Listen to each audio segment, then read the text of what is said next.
दोस्तों, आप सभी का हमारे नए वीडियो में स्वागत है। आशा करते हैं आप लोग अच्छे होंगे। इस टाइम मार्च का महीना चल रहा है और अप्रैल का महीना स्टार्ट होने वाला है।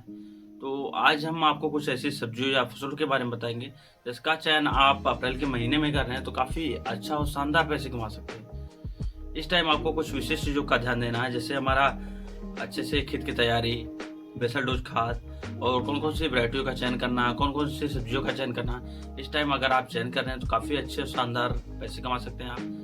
इस टाइम कुछ किसानों के खेत खाली हो चुके हैं, कुछ किसानों के 8 से 10 दिन में खाली होंगे। जैसे हमारा सरसों, मसूर, चना, गेहूं, आलू, इन सभी के खेत खाली हो चुके हैं। या फिर कुछ किसानों ने जो पछेती में लगाया उनका 8 से 10 दिन बाद खाली हो जाएंगे। तो इस टाइम आप किन सब्जियों का चयन करें जिससे हमें काफी अच्छे और बेहतरीन पैसे मिल सके, और कुछ ऐसे फसलों का चयन करें जैसे आपको ज्यादा भाग दौड़ नहीं करनी है, बार बार सिंचाई नहीं करनी है, बार बार मंडी जाने का चक्कर नहीं रहे।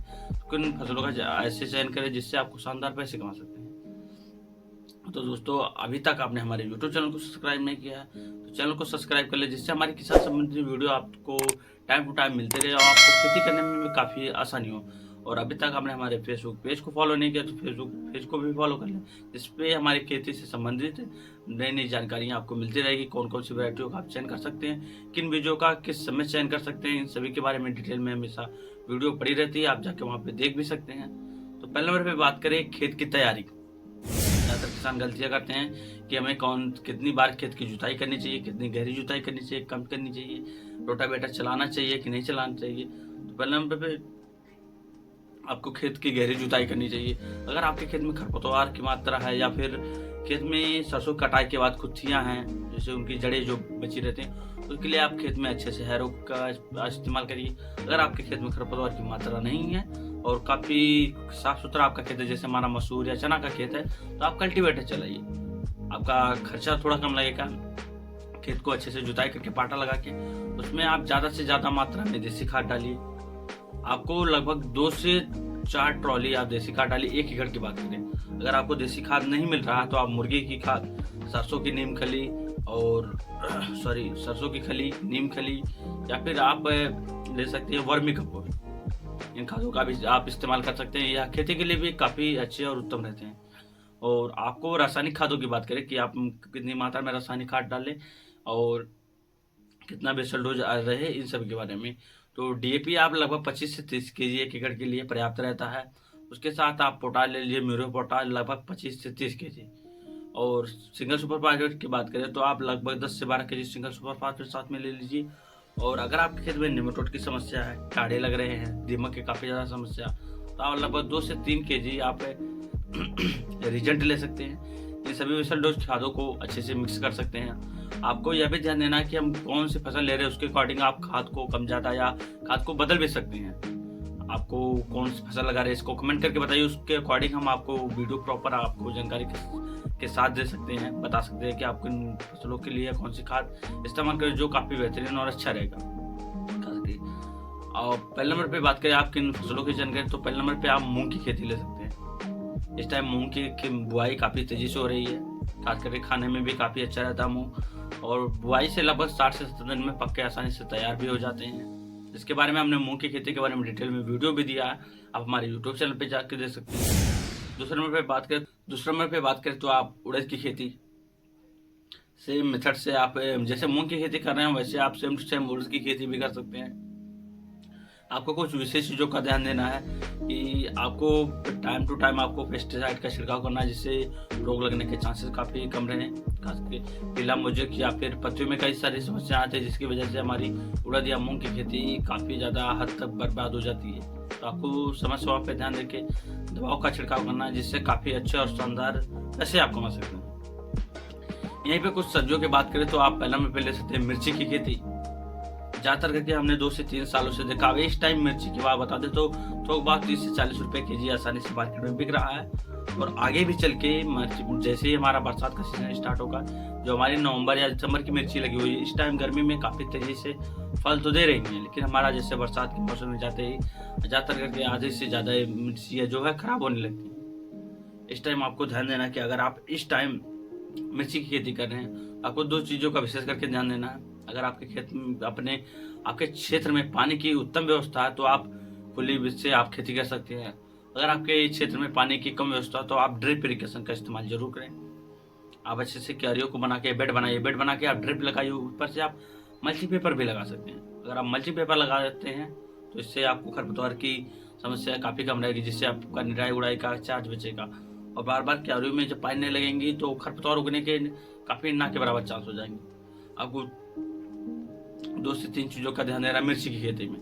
सबसे पहले पत्तियों में लगने के लिए रोग, दवा का टाइम टू टाइम छिड़काव करना है। और खास करके कौन कौन से रोग लगते हैं इन सभी के बारे में हमने मिर्ची की खेती के बारे में डिटेल में वीडियो भी डाला है, आप वहाँ पे जाके भी देख सकते हैं, नहीं तो वीडियो काफ़ी ज़्यादा लंबी हो सकती है। दूसरे नंबर पर बात करें तो आप भिंडी की खेती कर सकते हैं। आपको विशेष चीज़ों का ध्यान देना है कि अगर आप भिंडी की खेती 3 से 4 महीने चला रहे हैं तो आप बुआई की लगभग लाइन से लाइन की दूरी की बात करें तो आप 1 से 1.5 फीट रख सकते हैं, और पौधे से पौधे की दूरी आधे फीट से या फिर उससे कम भी कर सकते हैं। लेकिन वही आपकी भिंडी की खेती आपको इस टाइम बुआई करके आपको पूरी बरसात में चलानी है, लास्ट ठंडी तक चलानी है, तब आपको कुछ विशेष चीज़ों का ध्यान देना है कि आपको लगभग 3 से 4 फीट लाइन से लाइन की दूरी रखनी है, पौधे से पौधे की दूरी कम से कम 1 फीट रखनी है। और आपको वैरायटियों की बात करें तो हमने डिटेल में वीडियो बनाया है, आप जाके भिंडी की खेती के बारे में देख सकते हैं कि आप किन वैरायटियों का चयन कर सकते हैं। खास करके आप VNR की ले सकते हैं, कुछ वैरायटी ऐसी हैं जैसे राधिका की, VNR की या फिर शंकर की। आप इन 2 से 3 वैरायटी, ये काफ़ी बेस्ट और काफ़ी ज़्यादा उत्पादन देने वाली वैरायटियाँ हैं, इनका भी चयन कर सकते हैं। और तीसरी बात करें तो आप बैगन की कर सकते हैं। इस टाइम बैगन का रेट काफ़ी ज़्यादा अच्छा तो नहीं है, लेकिन खास करके मार्केट में जब जिस सब्जियों की मार्केट अगर एक साल काफ़ी ज़्यादा गिरावट हो जाती है, एक समय में काफ़ी ज़्यादा गिरावट हो जाती है, जैसे इस साल मार्च और अप्रैल के महीने में बैगन के रेट एकदम अच्छे नहीं है, फरवरी और मार्च में खास करके एकदम बेकार रेट गए। ज़्यादातर करके किसान कम रेट होने की वजह से टूट जाते हैं, उनकी बैगन ज़्यादा देख रेख ना करने की वजह से बर्बाद हो जाती हैं। अगर इस टाइम आप बैगन का चयन कर रहे हैं, आपको 2 से 3 चीज़ों का विशेष करके ध्यान देना है। पहला आप मल्ची पेपर लगा के करिए, दूसरा आप ड्रिप इरिगेशन लगाइए, तीसरा आप जल निकासी की व्यवस्था करिए। अगर आपको आपकी बैगन की खेती बरसात तक ले जानी है तो बरसात में पानी की वजह से काफ़ी ज़्यादा पानी लगने की वजह से बैगन की खेती खराब हो जाती है, इसलिए आपको जल निकासी की उत्तम व्यवस्था रखनी है। और अगर आपके यहाँ पानी की अच्छी उत्तम व्यवस्था तो आप खुली से भी कर सकते हैं, बस आपको बेड बना के अच्छे से तैयार करना है, जिससे अगर बरसात हो भी रही हो तो आपको जल निकासी की आसानी से हो जाए। अगर आप क्यारियाँ बना के बुआई करेंगे तो जल भराव के कारण आपकी बैगन की खेती बेकार हो सकती है, इसलिए ध्यान देकर ही आप बेड बना के ही बैगन की खेती करें।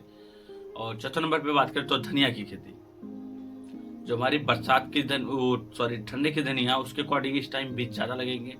आपको इस टाइम आपको ध्यान देना कि हाइब्रिड बीजों का चयन करना है। 2 से 3 चीज़ों का विषय करके ध्यान देना है कि आपको खेत के अच्छे से तैयारी करनी है और सिंचाई की विधि को बदलना है। सिंचाई की विधि की बात करें तो आपको फुहारा विधि लगाना है, जिससे हम टाइम पानी दे सके। पानी देने से काफ़ी अच्छी और बेहतरीन ग्रोथ होगी। और अगर हम खुली विधि से सिंचाई करते हैं तो हमारी जो ठंड के मौसम की धनिया रहती है वो अच्छे से ग्रोथ कर जाती है। लेकिन जो हमारी इस टाइम गर्मी के मौसम की, इसमें हल्का पानी चाहिए, डेली नमी की मात्रा अच्छी बनी रहनी चाहिए, इससे काफ़ी अच्छा ग्रोथ करता है। आपको कुछ ऐसी वैरायटियाँ जिसके बारे में हमने बताया है, आप पिछली वीडियो में जाके देख सकते हैं कि इन वैरायटियों का आप चयन कर रहे हैं गर्मियों के मौसम में, तो वह धनिया जैसे जमानिशन के बाद फूले मतलब फूल नहीं आएंगे। इस चीज़ों का काफ़ी अच्छे से और बेहतरीन ध्यान देना है कि आप उन वैरायटियों का चयन करें जो गर्मियों के मौसम में फूल जल्दी ना आए, ज़्यादा दिनों तक चले और काफ़ी अच्छे और बेहतरीन रिजल्ट आए। इसके लिए आप धनिया की खेती भी कर सकते हैं। आपको हर 10 से 15 दिन पे धनिया की खेती में छिड़काव अच्छे से करना है, जिससे धनिया का ग्रोथ अच्छा हो और आगे चल के आपको अप्रैल और मई के महीने में धनिया के काफ़ी अच्छे और शानदार रेट मिल सकें। और अगली सब्जी की बात करें तो आप लौकी, कुछ लता वर्गीय की जैसे बता दें, लौकी, नेनुआ, तरोई, कद्दू, इन सभी की आप चयन कर सकते हैं, जो खाने में भी काफ़ी अच्छे रहते हैं और मार्केट रेट भी नॉर्मली अच्छे ही मिल जाते हैं। लेकिन आपको लास्ट बता दें, आपको खीरा, जो हमारा फरवरी और मार्च के महीने में खास करके खीरा बुआई हुई है, वो नॉर्मली नालियाँ बना के, क्यारियाँ बना के अच्छे से तैयार करके बुआई हो चुकी है। जो मैंने अपने खेत का भी दिखाया था कि हमने इंडोमैक्स कंपनी की खीरे की बुआई की थी, जो काफ़ी अच्छे और बेहतरीन अभी इस टाइम चल रहे हैं। लेकिन अगर आप इस टाइम खीरे की खेती अभी अप्रैल के महीने में बुआई करने जा रहे हैं तो आपको खेत को अच्छे से तैयार करके बेड बना के ड्रिप इरिगेशन लगाइए, मल्चिंग पेपर लगाइए, इससे और सबसे इम्पोर्टेंट रहता है कि आप झमरा बीज से बुआई करिए। इस टाइम का जो खीरा रहेगा, अगर आप झमरा बीज से लगा रहे हैं तो हमारा बरसात के मौसम में काफ़ी अच्छे मार्केट रेट देंगे। और दूसरा सबसे महत्वपूर्ण क्या रहता है कि अगर इस टाइम आप बरसात के मौसम में आपको खीरे की अच्छी पैदावारी और अच्छे पैसे कमाने हैं तो आप झमरा बीज से लगाएंगे तो बरसात के मौसम में बेड बना के, अब बेड की ऊंचाई रहेगी तो जल निकासी की काफ़ी अच्छी व्यवस्था रहनी चाहिए, जिससे पानी कम से कम मात्रा में लगे और आपका खीरा काफ़ी अच्छे से ग्रोथ करे। और जब आपके खीरे गलेंगे नहीं मार्केट में, जो हमारा इस टाइम का लगा हुआ निचली सतह पे, बरसात के मौसम में ज़्यादातर करके सड़कें खराब हो जाते हैं। जो ऊंचाई पे खेत रहते हैं उन्हीं की खीरे की खेती बचती है, नहीं तो ज़्यादातर करके खराब हो जाते हैं। अगर आप आज आगे अच्छे से चलाना चाहते हो तो आप झमरा विधि का प्रयोग करें, इससे काफ़ी अच्छा और शानदार रिजल्ट मिलेंगे। आप लोग ज़्यादा से ज़्यादा कमेंट करके बताइए कि किस खेती के बारे में आपको डिटेल में वीडियो चाहिए, तो हम आपके लिए उस खेती के बारे में डिटेल में आपके लिए वीडियो लेके आएंगे। बाकी दोस्तों जानकारी अच्छी लगे तो वीडियो को ज़्यादा लाइक करें, कमेंट करें और इसी के साथ संबंधित वीडियो देखने के लिए हमारे चैनल से जुड़े रहें। बाकी मिलते हैं आपसे अगले वीडियो में। आज के लिए धन्यवाद दोस्तों।